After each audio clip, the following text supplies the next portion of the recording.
kami kasihi dimanapun Anda berada. Anda kembali bersama kami pada acara Telaga, Tegur Sapa Gembala Keluarga. Saya Gunawan Santoso bersama Ibu Idayanti Raharjo dari Lembaga Bina Keluarga Kristen telah siap menemani Anda dalam sebuah perbincangan dengan Bapak Pendeta Dr. Paul Gunadi. Beliau adalah seorang pakar dalam bidang konseling dan dosen di Seminari Alkitab Asia Tenggara, Malang. Kali ini kami akan berbincang-bincang tentang tantangan yang dihadapi wanita parubaya. Kami percaya acara ini pasti akan sangat bermanfaat bagi kita sekalian. Dan dari studio kami ucapkan selamat mengikuti. Beberapa waktu yang lalu Pak Paul kita membicarakan tentang masalah-masalah yang dihadapi oleh wanita parubaya. Tetapi selain kesulitan-kesulitan yang kita sudah bahas, pasti di sela-sela itu ada tantangan kehidupan, ada peluang untuk menggunakan masa ini. Nah, sebelum kita membicarakan hal itu, tentunya agar para pendengar kita juga punya gambaran yang lengkap tentang ini, lebih lengkap tentang ini, mungkin Pak Paul akan bisa mengulang sedikit tentang apa sih wanita parubaya itu gitu Pak Paul.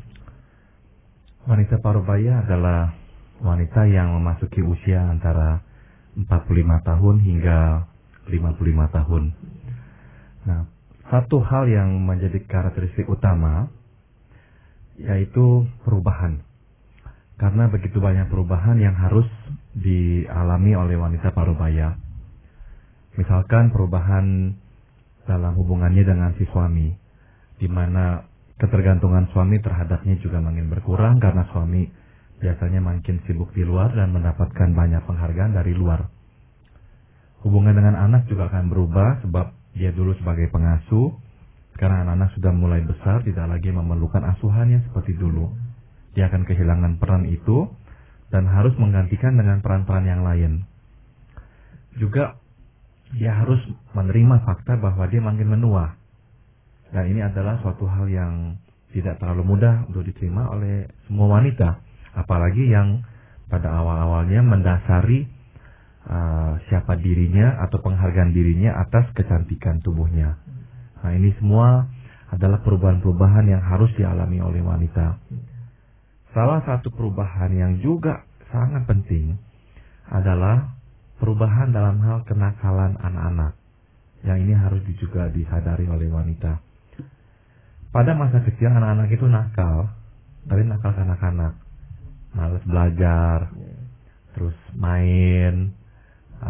Nah, waktu anak-anak sudah mulai remaja, memasuki usia remaja ataupun dewasa awal, kalau nakal, nakalnya itu mulai saya sebut nakal moral. Salah satunya adalah yang sering dilakukan anak-anak remaja, ialah berbohong, menipu orang tua, atau melakukan hal-hal yang memang berdosa. Kalau masih anak-anak ya mungkin ada unsur dosanya, tapi tidak terlalu berkaitan dengan dosa.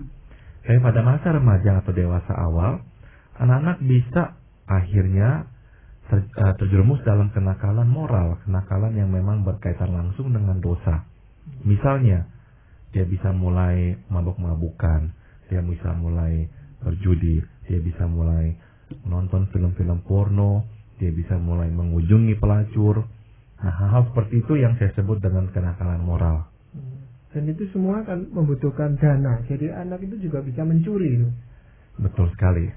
Jadi untuk membiayai kebiasaan-kebiasaan buruknya itu ya dari uang orang tuanya ataupun orang lain itu apa? Betul. Itu akan menimbulkan kepanikan juga untuk orang tuanya kan. Nah, ada kalanya ada yang menjual barang orang tuanya. Iya. Nah, menghadapi tantangan seperti itu Pak Paul ya. Jadi anak semakin nakal, bahkan mungkin suaminya juga nakal karena memasuki usia parubaya juga gitu Pak Paul. Nah, sebenarnya bagaimana seharusnya dia bersikap? Seharusnya lah dia akan terluka. Jadi nggak bisa enggak, dia akan terluka. Ayah bisa merasa gagal sebagai seorang ayah, tapi pukulan kegagalan tidak bisa dibandingkan dengan pukulan kegagalan seorang ibu sewaktu dia merasa gagal. Nah, yang menarik adalah seharusnya seorang ibu bisa berrasionalisasi, ini bukanlah kegagalan saya saja. Namun, jarang sekali ibu bisa berkata, ini adalah kegagalan kami berdua, suamiku dan diriku. Kebanyakan akan berkata, Salah dia sendiri. salahku sendiri. Dan tidak melibatkan dia suami. Sebab memang biasanya dalam pembesaran anak, yang terlibat lebih langsung adalah ibu. Jadi ibu merasa investasinya lebih besar dalam hal anak-anak ini. Sehingga sewaktu anak-anaknya bertumbuh besar, tidak seperti yang dia inginkan, malah terlibat dalam kenakalan moral yang berkaitan dengan dosa. Nah, tidak pukulan itu benar-benar telak sekali dirasakan oleh si ibu. Maka kegagalan ini sangat melukai hatinya. Luar biasa melukai hatinya. Ini bisa mendukakan dia sampai-sampai ya kita bisa heran, kok engkau bisa begitu berubah, engkau kok tidak mau lagi misalnya ikut-ikut kami, piknik dan rekreasi dan sebagainya. Ya, karena memang hatinya tidak ada lagi di situ untuk pergi-pergi rekreasi atau kumpul-kumpul dengan teman. Sebab sangat pahit sekali. Ya, dan pola dia dulu mendidik anaknya mungkin dengan mendisiplin, memukul atau sebagainya sudah tidak bisa diterapkan lagi Pak Pal ya. Jadi kan anaknya sudah tumbuh lebih besar mungkin dari dirinya sendiri secara fisik. Betul. Tidak mungkin dipukul itu sudah. Dan itu akan menambah rasa frustrasi tak berdayanya itu. Ya. Tidak lagi bisa dipukul, tidak lagi bisa ditegur. Apa yang harus saya lakukan sekarang? Benar-benar merasa tidak berdaya. Ya, dan dalam kondisi seperti itu, proses penuaan itu akan menjadi kelihatan semakin cepat. Bisa. Betul sekali. Karena itu akan menambahkan stres pada dirinya. Nah, sudah tentu dalam keadaan yang seperti ini, ada kecenderungan ibu itu menyalahkan dirinya dengan cara melihat ke belakang. Seharusnya ini tidak dilakukan. Seharusnya lah saya begini. Kalau saja saya tidak begini. Kalau saja saya begini. Jadi mulai berandai-andai. Nah, salah satu hal yang kadang-kala dilakukan oleh ibu adalah bukan saja dia berandai-andai tentang dirinya, apa yang seharusnya tidak dia lakukan atau dia lakukan, dia pun bisa berandai-andai tentang suaminya.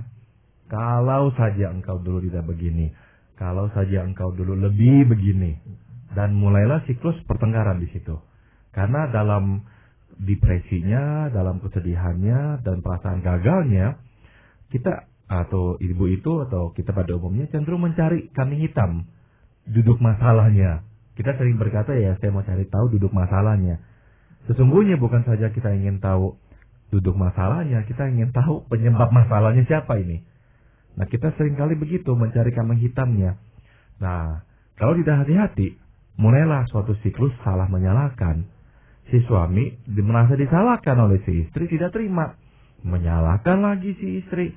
Si istri merasa marah. Karena saya sudah memberikan semuanya untuk anak, engkau yang justru kurang terlibat. Sekarang kau salahkan saya. Dia malah menyalahkan suaminya. Nah, mulailah problem di sini.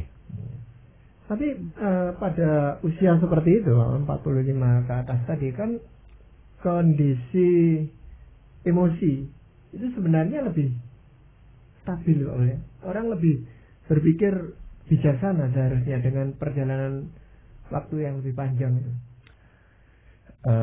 Seharusnya saya kira lebih berhikmat dan makin banyak pelajaran yang telah diterimanya. Tapi biasanya kalau sampai mengalami peristiwa seperti ini, di mana anak-anak itu nakal sekali, tidak hikmat itu bisa sedikit jauh dari pikiran kita. Karena ya secara emosional kita sudah sangat tertindas ya, tertekan sekali. Mungkin nanti ya Bapak, setelah dia melewati masa krisis ini, memasuki masa usia lanjutnya, dia akan menjadi lebih bijaksana. Sudah pasti, betul. Dia akan lebih matang melihat hidup itu. Tapi kalau tidak Bapak, apa yang terjadi sebenarnya? Selain dari siklus pertengkaran, salah menyalahkan dengan suami, yang bisa juga terjadi adalah karena dia merasa gagal, dia bisa merasa putus asa dengan hidupnya, seolah-olah masa depan tidak ada lagi. Apa yang saya nantikan tentang hidup di masa depan? Tidak ada. Nah, Mungkin sebelum-sebelumnya dia selalu tahu apa yang dia harus lakukan dalam hidup ini. Namun tiba-tiba sekarang dia merasa tersesat, bingung, tidak tahu apa yang dia harus kerjakan. Haruskah saya ke kiri, haruskah saya ke kanan, haruskah saya memulai ini, haruskah saya menghentikan itu. Bingung sekali. Karena ya memang keadaannya ini sangat menggelisahkan dan tidak menentu. Nah, kalau kondisi seperti itu, apa ya Pak Po yang harus dilakukan? Nomor satu adalah kita ini berhenti menyalahkan diri. Itu mesti kita lakukan. Menerima kenyataan. Betul. Seperti itu. Gitu. Betul. Sebabnya kalau kita ingin mencari-cari kesalahan, pasti selalu ada. Baik pada diri kita maupun pada diri suami kita. Nah, kalau memang jelas ada kesalahan yang telah kita perbuat ya, baik kita sendiri ataupun suami kita. Ya, kenyataannya sudah begitu. Kalaupun sudah ada kesalahan yang diperbuat, ya sudah. Karena kita tidak bisa memperbaikinya dengan cara menyesali apa yang telah terjadi. Jadi ya sudah, terima, inilah kenyataannya. Tapi sekarang apa yang bisa kita lakukan? Yang kedua, lakukanlah yang bisa kita lakukan. Janganlah kita berangan-angan lagi.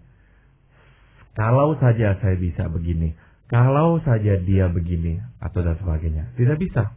Jadi kalau memang sudah kita lakukan sebisanya kita, semaksimalnya kita, ya kita harus terima itu apa adanya. Jadi penting sekali ya seorang wanita parubaya yang mengalami masa-masa sulit seperti ini bisa berkata, ya sudah, sekarang saya melakukan yang saya bisa lakukan. Tapi hasilnya masih begini, ya udah saya harus terima ini. Ya, mungkin di sana dia bisa berbagi peran dengan suaminya itu. Kalau memang hubungan mereka baik gitu Pak. Betul. Jadi bisa mereka berdiskusi dan saling mendelegasikan tugas apa yang bisa dilakukan. Dan sudah tentu dia secara pribadi juga harus ya mengutarakan kebutuhannya kepada si suami. Namun bukan dalam atau dengan nada menuntut. Kau seharusnya peka denganku, kau seharusnya tahu yang aku butuhkan. Nah, itu makin membuat suami takut dan tidak mau dekat dengannya. Tapi dengan baik dia bisa berkata, kalau bisa tolonglah berikan ini, aku butuh sekali, sebab aku dalam keadaan kurang stabil. Nah, itu akan menolong suami untuk mengerti dan memberikannya kepada dia. Jadi di sini dituntut kepedulian suami. Harus pedulikan istri. Nah, tantangan yang lain itu adalah fisiknya Bapak. Biasanya kan pada usia-usia seperti itu macam-macam penyakit itu mulai menampakkan dirinya gitu. Yang tadinya enggak kencing manis lah, tekanan darah tinggi, macam-macam itu. Betul. Jadi pada usia parubaya baik wanita maupun pria ya mulailah menampakkan penyakit-penyakit dalam tubuhnya. Nah, selain dari penyakit fisik, kita juga tahu bahwa kerawanan kita terhadap penyakit akan bertambah kalau secara emosional kita merasa lemah, letih. Nah, untuk wanita setengah baya yang sedang mengalami gejolak-gejolak ini merasa letih sekali, apalagi dia harus merawat mamanya lah, merawat papanya, terus anak ada masalah, suami kurang perhatian, diri merasa tidak berharga karena proses penuaan. Nah, dia merasa letih sekali, lemah sekali. Dalam keadaan letih dan lemah, daya tahan tubuhnya akan berkurang. Dan itu akan membuka pintu terhadap masuknya penyakit. Belum lagi kalau perubahan gaya hidup itu terjadi. Dulu dia aktif, sering jalan. Tapi sekarang gara-gara ada masalah ini semua, dia tidak mau lagi senam. Karena tidak mau ketemu teman-teman di tempat senam. Dia menghindarkan diri dari teman-teman yang biasanya pergi dengan dia. Akhirnya ya makin dia itu diam di rumah, makin menimbun juga penyakit. Jadi sebenarnya pada masa-masa seperti itu olahraga sangat dianjurkan juga Pak ya? Sangat penting. Sangat penting pada usia parubaya itu. Wanita sebaiknya terus berolahraga dengan teratur. Seperti senam atau apa ya. Jadi jangan tidak seberat waktu masih usia remaja atau pemuda kan? Betul. Jadi lompat-lompat tinggi itu ya dihindarkan. Juga melakukan kegiatan yang lain ya Pak Po yang yang dirasa bisa berguna, misalnya melayani atau memelihara hobi ya, misalnya melihara tanaman itu ya. Mungkin itu Betul. mengurangi ya. Sangat mengurangi, Bu Ida. Jadi sebetulnya meskipun ada tantangan, tapi sebetulnya usia parubaya ini memberikan kita juga kesempatan, peluang. Tadi Ibu Ida sudah sebut, misalnya peluang untuk memelihara hobi ya, misalnya memelihara bunga atau apa, atau juga ya terlibat dalam pelayanan karena peluang ini sudah ada sekarang. Jadi ya tekanan ada, tapi justru ada kesempatan. Nah, jadi gunakanlah kesempatan itu. Isilah hidup kita dengan hal-hal yang memang bernilai. Yang bernilai kekekalan maksud saya juga. Itu merasa ada keseimbangan, ada kebahagiaan sendiri, Pak. Betul. Dan itu memberikan suatu kepuasan ya, Bu Ida ya. Satu sisi gagal, satu sisi berhasil gitu kan. Betul. Tapi tadi kan kita sudah katakan bahwa pada usia-usia seperti itu emosinya kan labil, Bapak ya. Nah, di dalam pelayanan itu seringkali kan karena kita berhubungan dengan manusia juga gitu, kan seringkali terjadi gesekan, benturan, dan itu tidak menimbulkan masalah baru gitu buat orang-orang seusia ini. Saya kira tidak menambah persoalan. Karena bagaimanapun interaksi dengan orang-orang di luar rumah akan memberikan percikan-percikan kehidupan. Kalau itu ditiadakan, meskipun ya akan juga ya berkurang potensi konflik dengan orang luar, namun persoalan-persoalan di rumah dan dengan dirinya itu saya kira cukup berat untuk menekannya. Jadi dia sangat membutuhkan percikan dan siraman-siraman dari luar. Misalnya dari pelayanan, interaksi dengan teman-teman.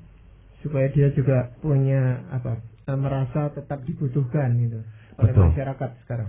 Betul. Kita adalah manusia yang mesti merasa diri berguna, berfungsi. Suatu kita merasa tidak ada lagi fungsi, tidak ada lagi guna, saya tidak lagi berbuat apa-apa, tidak ada lagi dampak terhadap orang lain. Itu bisa sangat membuat kita putus asa, depresi sekali. Nah, ini yang perlu mulai dikembangkan oleh wanita parubaya. Sebab Tuhan memang sedang menggiring ia pergi dari peranan yang dulu, dari tugas-tugas yang dulu. Tapi Tuhan bukan saja menggiring dia pergi dari peranan yang dulu, Tuhan sedang menggiring ia masuk ke dalam peranan dan tugas yang lain. Yang ini yang kita harus tangkap. Begitu. Iya. Nah, masalahnya adalah bagaimana dia mempersiapkan diri untuk memasuki peran yang baru itu, Pak Wan. Nah, saya kira dalam hal pelayanan misalnya, salah satu hal yang ada kalanya menghalangi wanita parubaya untuk melayani adalah sewaktu misalkan dia melihat keluarganya dan dia berkata, keluarga saya juga masih ada masalah, saya belum bisa melayani dengan beres, saya tidak patut ya melayani di luar. Nah, saya kira yang paling penting adalah kita introspeksi diri. Kita telah melakukan semaksimal kita atau belum? Dan kalau kita sadari sudah, sebisanya saya sebagai manusia, saya sudah lakukan sebisanya, ya sudah, bereskan dengan Tuhan, serahkan kepada Tuhan. Jadi hidup ini tidak tergantung pada kita sepenuhnya, hidup bergantung pada Tuhan. Biarkan Tuhan yang selesaikan selebihnya, dan kita terjun dalam pelayanan. Sebab apa? Sebab dari apa yang telah kita alami itu bisa kita bagikan, kita jadikan berkat buat orang lain pula. Kita nggak melarikan diri dari tanggung jawab kita. Kita tetap mencoba mengurus masalah keluarga kita, tapi kita juga bisa terus terlibat dalam pelayanan. Masalahnya itu merasa itu loh Pak, jadi batu sandungan gitu loh Pak. Kalau di dalam keluarganya sendiri itu tidak memberi contoh yang baik untuk pelayanan, terjun keluar tuh mereka punya perasaan apakah ini tidak menjadi batu sandungan itu. Memang di Timotius Paulus pernah berujar seperti itu. Kalau seseorang tidak bisa mengatur rumah tangganya sendiri, dia tidak bisa mengatur gereja. Ini ditujukan kepada sebetulnya gembala, kepada hamba-hamba Tuhan. Nah, tapi tetap waktu kita menyoroti ayat ini, kita juga harus lihat fakta, yaitu ada kalanya anak-anak memang memilih untuk memberontak, memilih untuk hidup tidak sesuai dengan yang kita telah gariskan. kita tidak bisa sepenuhnya mengatur hidup orang lain. Hidup istri kita, hidup suami kita, ataupun hidup anak-anak kita. Jadi yang paling penting adalah kita telah berupaya sebisa mungkin atau tidak untuk mengatur keluarga kita. Kalau memang sudah, tapi tetap mereka memilih hidup seperti itu, ya sudah, kita tetap bisa melayani Tuhan. Karena kalau pertanyaan ini timbul memang, bagaimana dengan istri misalnya yang suaminya kebetulan ya ada istri lain, simpenan dan sebagainya. Apakah istri itu tidak boleh melayani Tuhan karena suaminya ada simpenan lain? Saya kira dia itu sudah jatuh ke tiban tangga lagi, kesian. Bukan salah dia sih suami itu memilih untuk beristri lain atau main perempuan lain. Maksudnya mungkin ya pasti ada bagian-bagian, ada tanggung jawab masing-masing. Tapi itu pilihan si suami. Nah jangan sampai kita ini orang Kristen akhirnya malah menghukum si istri yang sudah jadi korban itu dengan berkata, kau tak boleh melayani. Atau dia menghukum diri sendiri dengan berkata, saya tak boleh melayani karena suami saya ada orang lain. Ya jangan.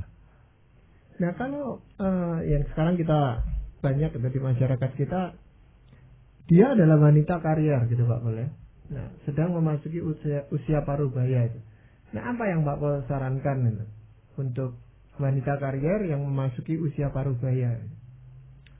Sudah tentu pada usia paruh baya seorang wanita karier akan seperti pria yang di masa-masa paruh baya pula, yaitu apa?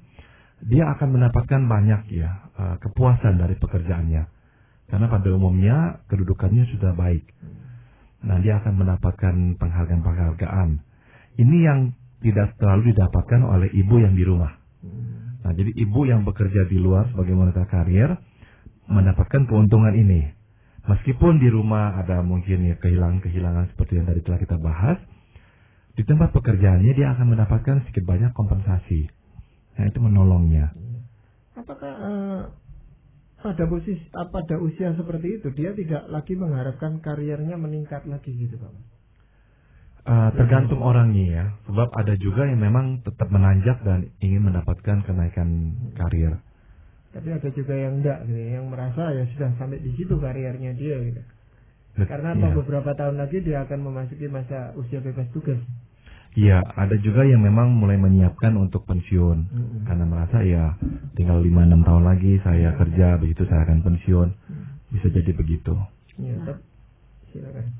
Bagaimana bagi wanita setengah baya ini yang tidak menikah Pak? Iya. Itu bagaimana tuh sifatnya? Mungkin yang menjadi permasalahan utama bukanlah soal nikahnya, tapi masalah sosialisasinya. Sebab tidak bisa kita sangkal bahwa seseorang yang menikah akan mendapatkan pengalaman sosialisasi yang intensif. Kita hidup dalam satu kompleks tidak sama dengan hidup dalam satu rumah. Begitu. Dalam satu kompleks kita akan bersosialisasi dalam jarak jauh. Waktu kita hidup serumah, kita bersosialisasi dalam jarak dekat.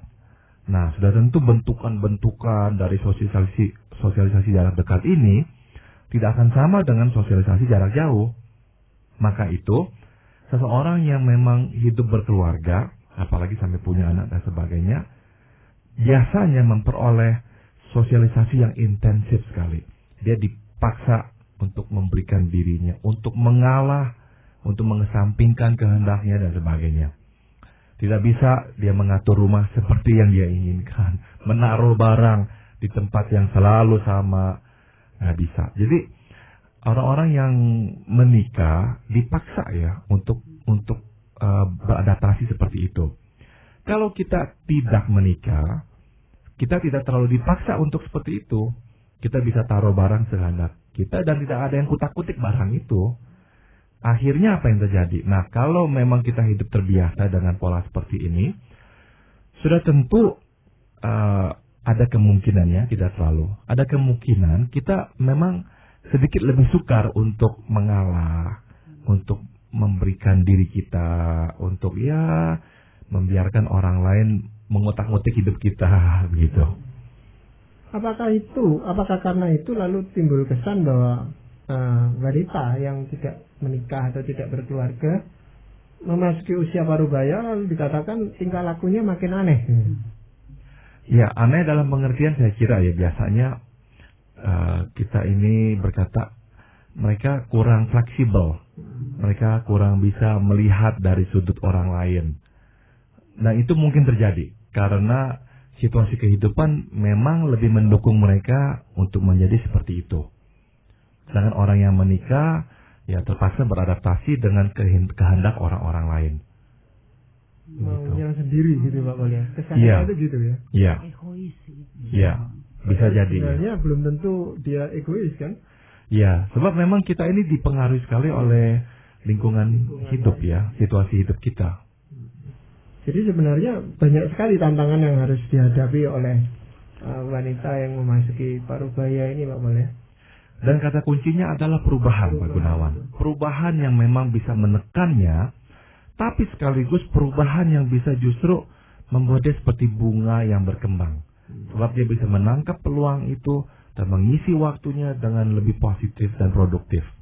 Karena waktu itu sekarang sudah ada. Tanggungan-tanggungan sudah mulai lepas. Jadi disinilah dia bisa benar-benar berkarya, memberikan sumbangsi yang lebih besar, terutama untuk kerajaan Tuhan. Nah untuk itu pasti orang ini membutuhkan bimbingan dari firman Tuhan sendiri, dan mungkin Pak Pol akan menyampaikan itu sebagian. Saya akan bacakan dari Mika 6 ayat 8. Hai manusia, telah diberitahukan kepadamu apa yang baik dan apakah yang dituntut Tuhan daripadamu. Ya, pertama, berlaku adil. Kedua, mencintai kesetiaan. Ketiga, hidup dengan rendah hati di hadapan Allahmu. Nah ini saya kira ayat yang cocok untuk wanita parubaya. Sebab pada masa ini kalau tidak hati-hati wanita parubaya akan mudah menyalahkan diri, menuntut diri, seharusnya saya begini, kenapa saya tidak begitu, seharusnya saya lebih begitu. Tidak. Ingat yang Tuhan minta. Berlaku adil, mencintai kesetiaan, hidup dengan rendah hati di hadapan Tuhan Allahmu. Jadi Tuhan meminta yang sangat-sangat sebetulnya sederhana. Tuhan tidak meminta yang muluk-muluk. Yang penting kita lakukan yang Tuhan minta ini yang sebetulnya sangat sederhana. Dan itu yang menyenangkan hati Tuhan. Maksudnya mencintai kesetiaan itu tidak mudah putus asa itu ya Pak. Betul, jadi terus bertahan, kita membela yang memang kita percayai, ya terus jalan. Ketekunan itu mungkin yang perlu ditekankan ya. Betul. Di dalam kondisi seperti ini. Tapi kita percaya bahwa pasti Tuhan akan menolong setiap ibu-ibu yang saat ini memasuki usia parubaya akan keluar sebagai pemenang gitu Bapak. Iya. Itu harapan kita ya Pak Gunawan. Dan pasti akan menjadi lebih bijaksana lagi dengan pengalaman kehidupannya ini. Betul. Ya. Jadi demikianlah tadi para pendengar yang kami kasihi, kami telah persembahkan ke hadapan Anda sebuah perbincangan tentang tantangan yang dihadapi oleh wanita parubaya. Kami melakukan perbincangan ini bersama Bapak Pendeta Dr. Paul Gunadi dalam acara Telaga, Tegur Sapa Gembala Keluarga. Bagi Anda yang berminat untuk melanjutkan acara Tegur Sapa ini, kami persilakan Anda menghubungi kami lewat surat. Alamatkan surat Anda ke Lembaga Bina Keluarga Kristen atau LBKK Jalan Cimanuk 58 Malang. Anda dapat menyampaikan saran-saran, pertanyaan maupun tema-tema pembicaraan atau menanggapi acara ini, karena semuanya itu sangat kami nantikan. Kami bertiga dari studio menyampaikan ucapan sampai jumpa pada acara Telaga yang akan datang.